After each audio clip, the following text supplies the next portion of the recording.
Every 60 seconds, an animal suffers from abuse. The abuse comes in various forms, but the effect that it leaves on the animals is always the same: pain, fear, desperation. Every year, more than 10 million animals die from abuse in the US alone.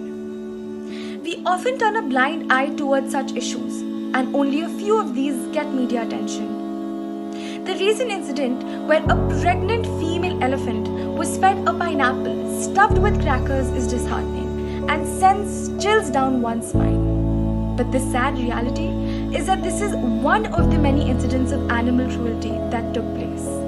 Cruelty to animals is the infliction by omission or by commission by humans of suffering or harm upon any non-human. More narrowly, it can be the causing of harm or suffering for specific achievement, such as killing animals for entertainment. Cruelty to animals sometimes encompasses inflicting harm or suffering as an end in itself, defined as zoosadism. There are two types of animal abuse: passive and active cruelty.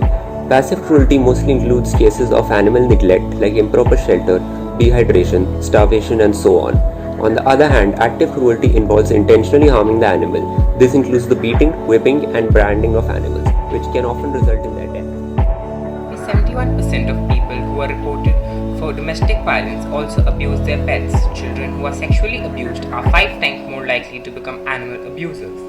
On average, 250,000 animals every year are victims of animal hoarding. Hoarders usually have hundreds of cats and dogs.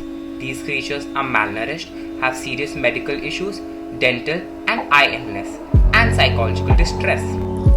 Witnessing animal cruelty is an upsetting experience, but knowing how to handle the situation properly can save a life and prevent the abuser from harming other victims. Here are 6 things to do if you witness someone abuse an animal. Number 1. Remain calm and get veterinary care.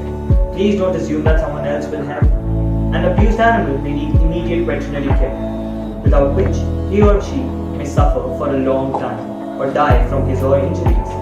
If you must leave the animal momentarily, ask someone you trust to stay with him or her while you're gone and return as soon as possible with help. Number 2. Speak up, because if you don't, who will?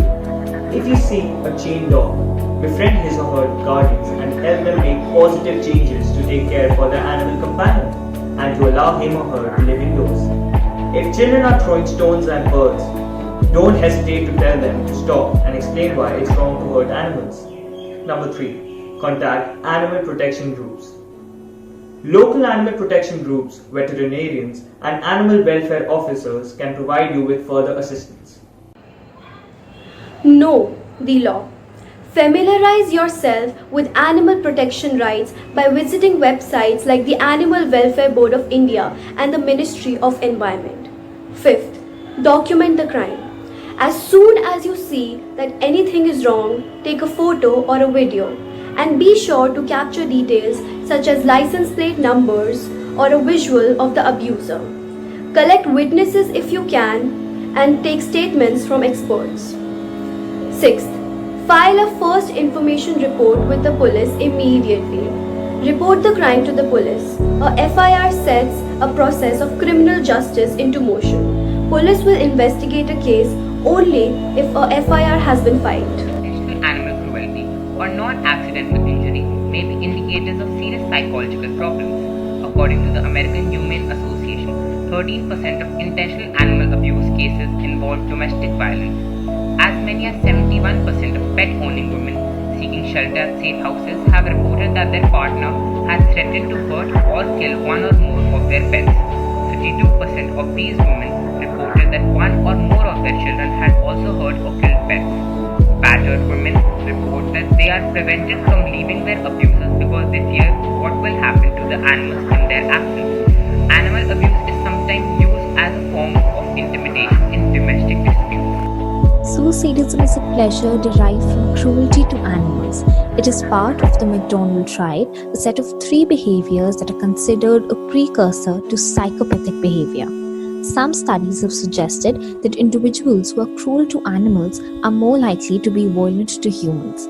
According to the New York Times, a survey of psychiatric patients who had repeatedly tortured dogs and cats found all of them had high levels of aggression towards people as well. including one patient who had murdered a boy.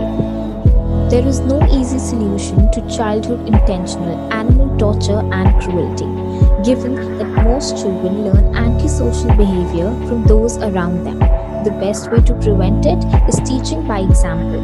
Here, parents are the key. Pro-social behavior by parents and other role models towards animals, such as rescuing spiders in the park, feeding birds, treating pets as a member of the family, has the potential to make a positive, lasting impression on the children. Animal abuse can be reduced to a great extent if people stop treating animals as their personal property. They end up abusing animals more because of their attitude that animals are needed either as food or as companions or for entertainment. Animal rights is as important an issue as human rights, and the issue of animal abuse should be given its due importance by punishing people who abuse animals the same way that people who abuse other humans or kids are punished. Only then is there any hope of reducing and eventually stopping animal abuse. As long as the perpetrators are allowed to roam free and not made to account for their acts of violence or negligence towards these innocent creatures who look to them for love and care, there's no way that this can be stopped.